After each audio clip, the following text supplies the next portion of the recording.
Hi boys and girls, welcome back. Happy Tuesday. I miss you all already.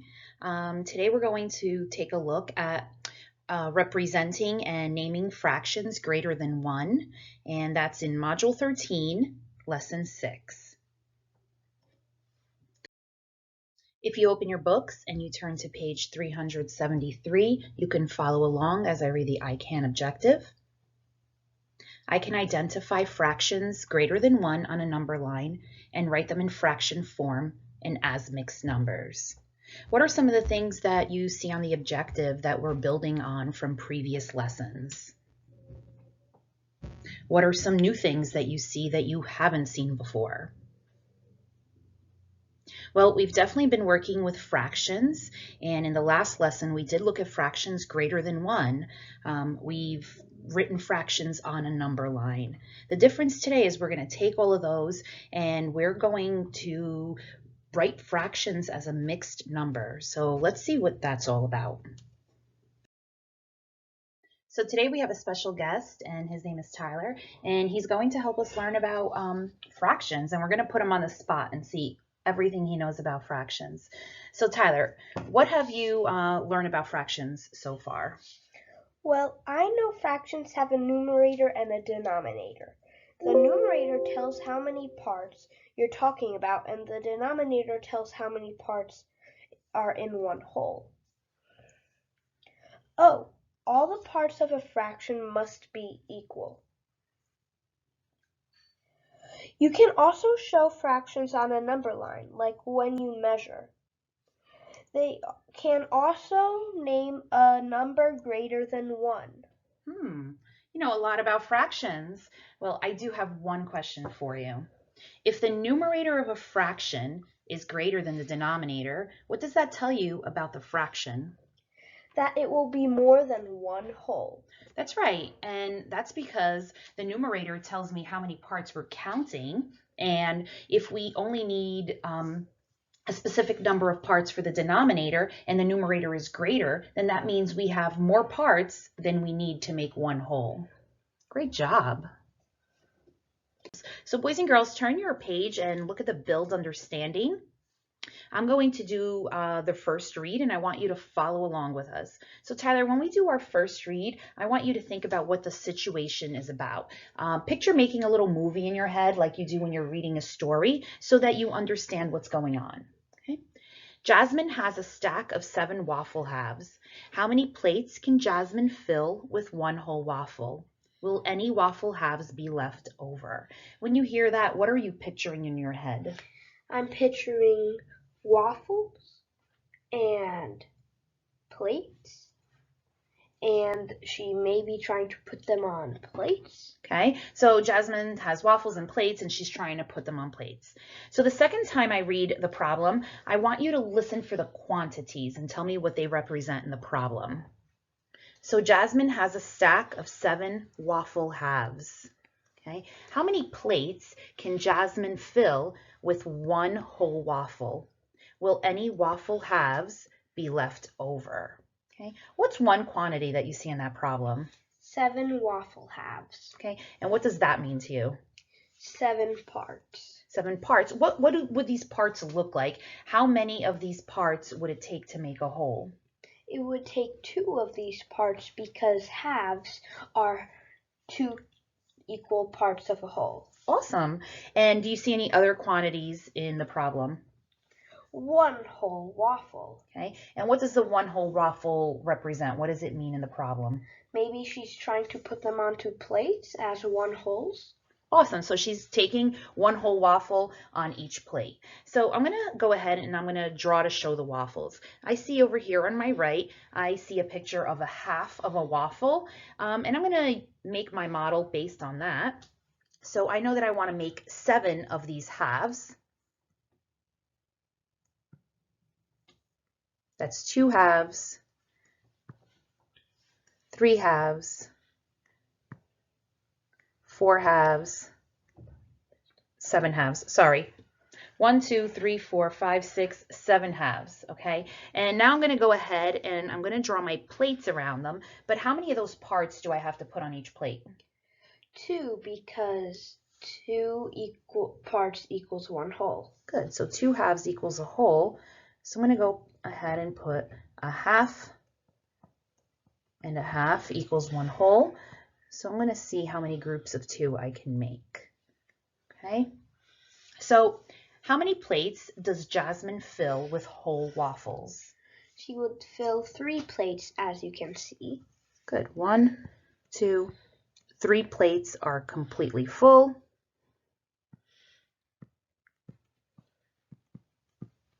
Okay, and then how many halves are left over?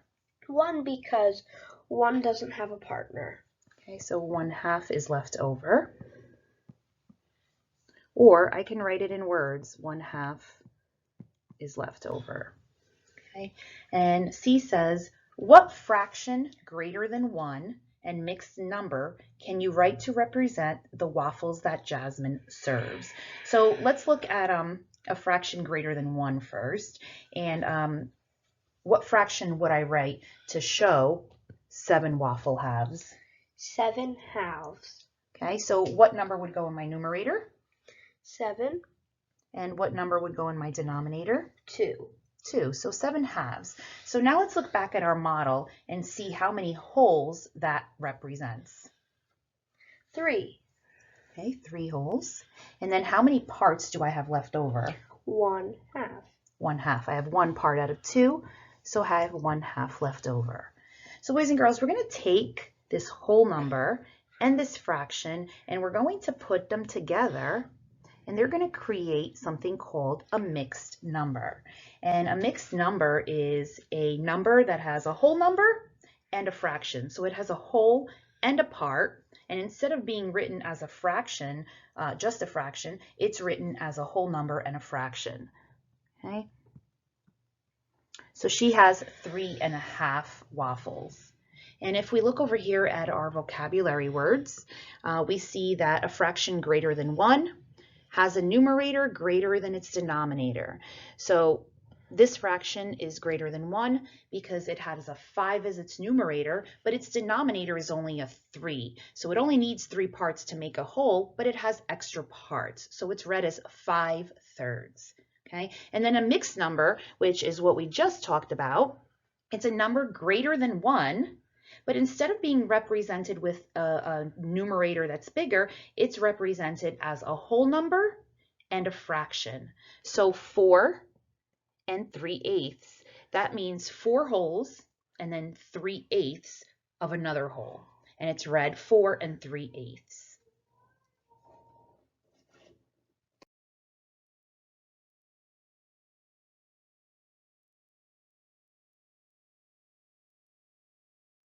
Now let's look at number 2.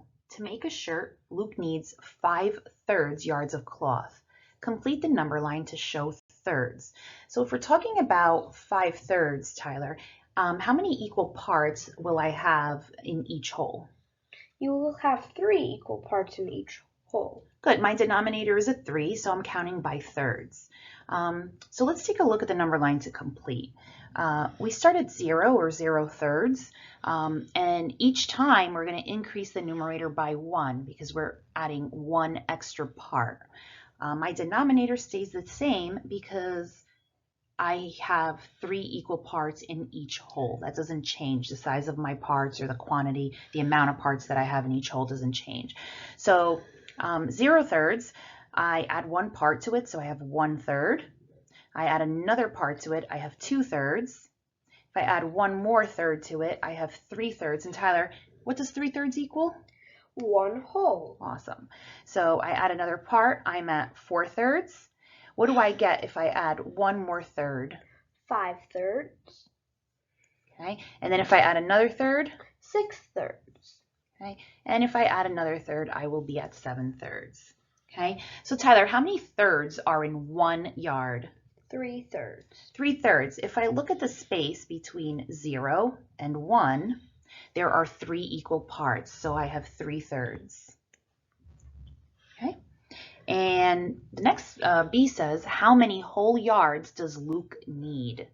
So if I'm looking at my whole numbers, how many complete whole yards does he need? He would need 1 whole yard. Okay, good. He would need 1 whole yard. He needs the space from the 0 to the 1. Okay, he would need 1 whole yard, and we're here at 3/3. He needs 1 whole yard. Okay, and then it says circle the section of the number line which represents the amount that Luke still needs. So I know that we stopped at 3/3, but what point in the number line do we have to go till? 5/3. Okay, so I'm going to circle from 3/3 to 5/3. So we stopped here and we need to get to here. So how many extra parts out of 3 does he still need? 2 more. 2 more parts. So what fraction would represent 2 parts out of 3? 2/3. 2/3. So if I'm writing a mixed number to show 5/3, I am going to write 1 whole, and then I'm going to write 2/3. So my mixed number would look like this: 1 and 2/3. He needs 1 and 2/3 yards of cloth.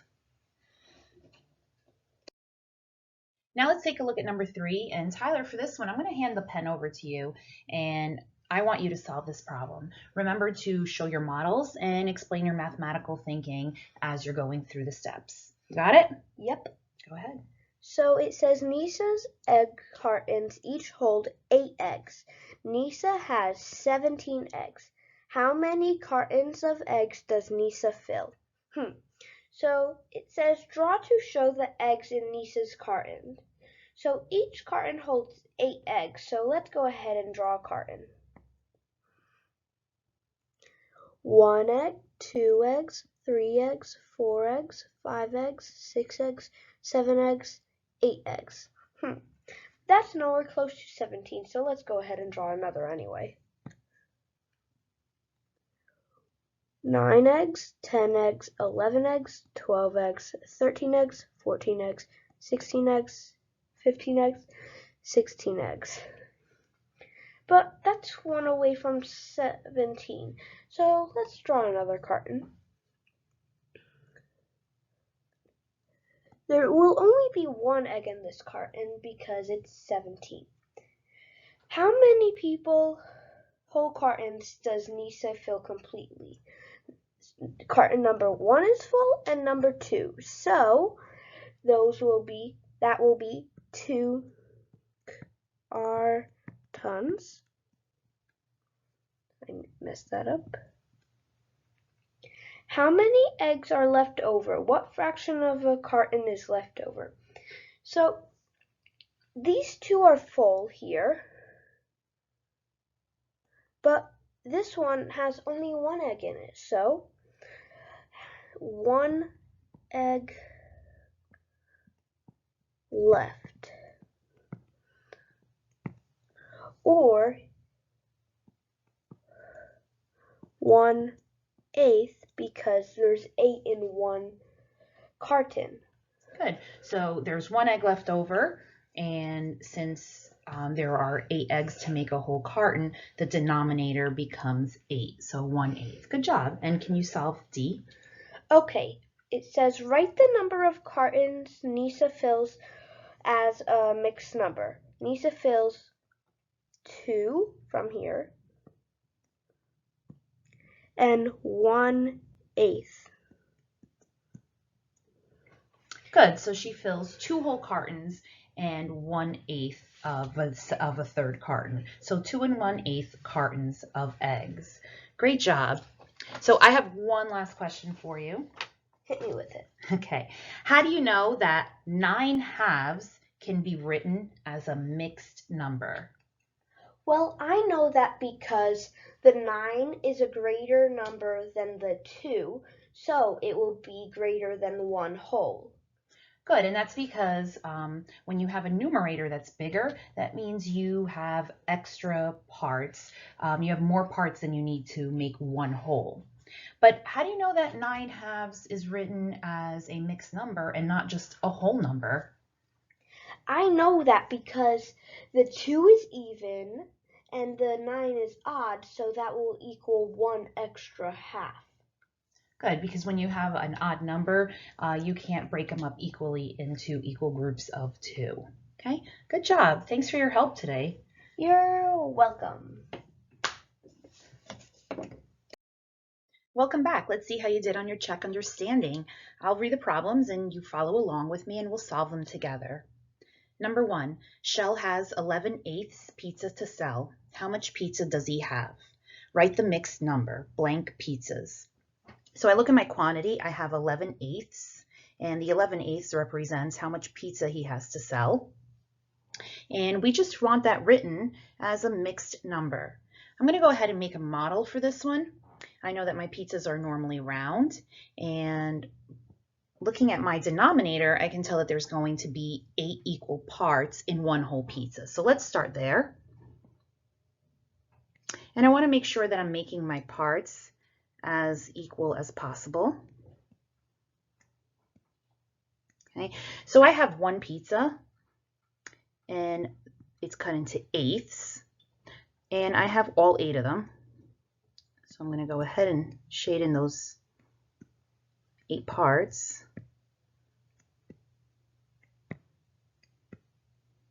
Okay, and I know that 8/8 equals 1 whole. And I still have extra parts. So I'm going to go ahead and draw another one.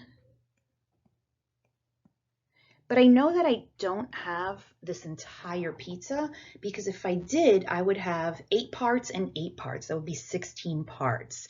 So I only have 11 parts. So 8, this would be my 9th part, or 9/8, my 10th part, or 10/8, and my 11th part, or 11/8. So if I take a look at my model, it's a lot easier for me to write it as a mixed number. And remember, a mixed number is just a whole number and a fraction together. So in my first model, I have 8/8, which equals 1 whole. In my second model, or in the second part of my model, I have 3 parts out of the 8, or 3/8. So if I put my whole number together with my fraction, I get 1 and 3/8. So he has 1 and 3/8 pizzas to sell. Number 2, May swims half mile each day. How many miles does May swim in 5 days? Complete the number line to show the distance and write the distance as a mixed number. May swims blank miles. My quantities in this problem, I have a half, which represents how much she swims, a half a mile each day. Okay. And I also have a quantity of 5, because we want to know how many miles she swims in 5 days. Okay. And it asks us to complete the number line. I know that my number line is counting by halves, 1/2, so my unit fraction is 1/2. And when I start at 0, I start at 0/2. Each time that I make a jump on my number line, it's going to increase by my unit fraction, which is 1/2. So I go from 0/2 to 1/2 to 2/2. Okay. I know that by looking at 2/2, I have 2 parts out of both parts, so it's the same thing as 1 whole. Okay. I take another jump on my number line and I have 3/2. And then I have 4/2, and I can see that my 4/2 lines up with my 2, because if I have 4 parts and it only takes me 2 parts to make a whole, then I would have 2 wholes. And I increase it by another 1/2, and I have 5/2. And if I do another jump and increase it by 1/2, I now have 6/2. Okay. Now I go back into my problem. I've completed my number line, and I'm going to go back into my problem to see what they're asking me again. So complete the number line to show the distance and write the distance as a mixed number. Well, the distance, how far do I want to go? Do I want to just go to the end of the number line? Well, it does say that how many miles does she swim in 5 days? So if we're starting at 0 and each day she swims a 1/2 of a mile, well then I want to take 5 of those parts for 5 days. So let's see. So if I start at 0, day 1 would be here. Day 2 would be here. Day 3, day 4, and day 5. So on day 5, she has swam 5 halves of a mile. But they want it as a mixed number. Well, let's see. If I group my fractions together, every time I have 2 halves, I have a whole mile. So I have another whole mile, so I'm at 2 miles now. And now this next jump is just a half. So she swims 2.5 miles. Now let's take a look at on your own. Use repeated reasoning. The square represents 1 whole, and each triangle represents half of a whole. How would you represent 3.5? So I see my model here, and my whole square, it's 1 whole. And each of these parts represents 1/2. And they're asking me how I would represent 3.5. 3.5 is a mixed number. And I see that my whole number is 3, so it makes it pretty easy to draw 3 of these wholes, which would be 3 squares. So using the one that was already drawn, plus the other 2 that I drew, I'm showing 3 wholes. And now for the half part, I'm going to draw a triangle that is representative of half of that square. So I would draw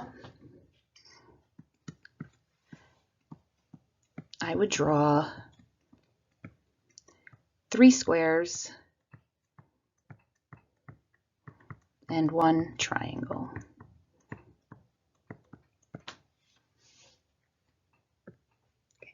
Number 4 says, Jerry has 14 lemons that are packed in bags of 6 lemons. How many bags of lemons does Jerry have? Write a mixed number. So let's look at our quantities. He has 14 lemons and they're packed in bags of 6 lemons. How many bags of lemons does Jerry have? Write a mixed number. So we want a mixed number. So if I take a look, I can see that 1 whole bag equals 6 lemons, which tells me that my denominator is going to be 6. So my denominator is 6, and my numerator is all the parts that he has, which is 14. So he has 14 sixths. I can draw a model, but without drawing a model, if I think about 14 sixths, I'm able to figure this out. So let's see. If I break up my parts in my numerator, I know that 6 sixths would give me a whole. And I know that if I have another 6 sixths, I have another whole. And so far, I've counted 6 parts and 6 parts, which is 12 parts. And if he has 14 parts or 14 lemons, then he would need 2 more parts. So now I'm breaking it down and I can see that he has 1 whole bag of lemons, another whole bag of lemons, and then 2 sixths. So I would write my mixed number as 2 whole bags of lemons and 2 sixths.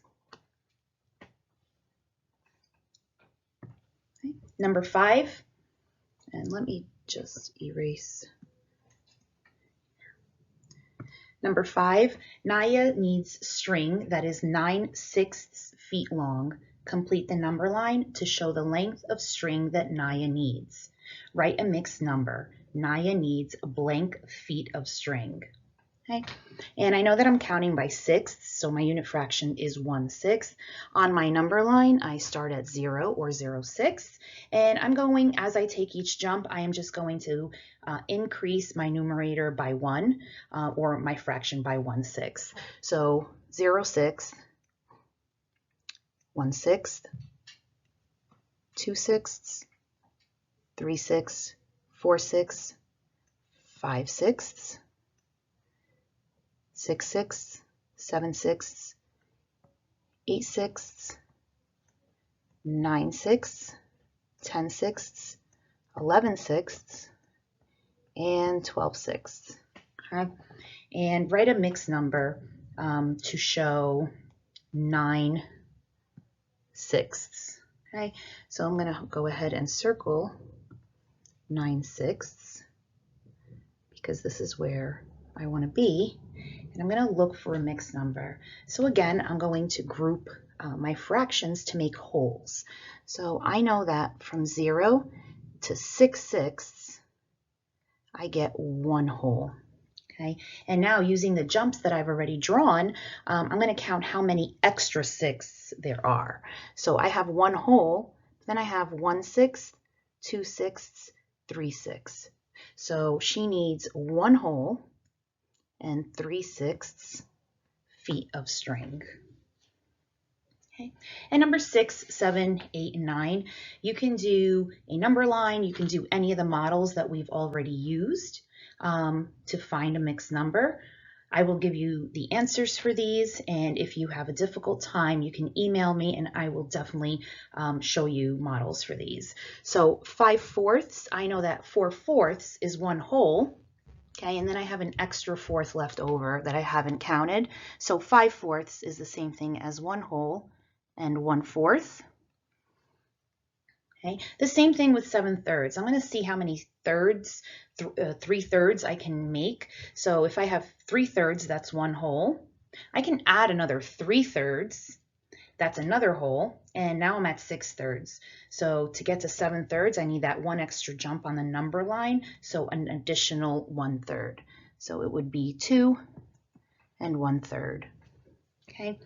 If I have 10/8, I know that 8/8 is one whole, and I can't make another whole. So I can make one whole, and then I would have 2/8. Okay, and 9/4. If I make 4/4, it's one whole. If I add another 4/4, that's another whole. So now I'm at 8 parts, right, in the numerator, and I need that one extra part. So I have 2 wholes and 1/4. Okay, hope you did a good job. If not, or if you're still confused, please reach out to me and I can provide another video for you or a different explanation.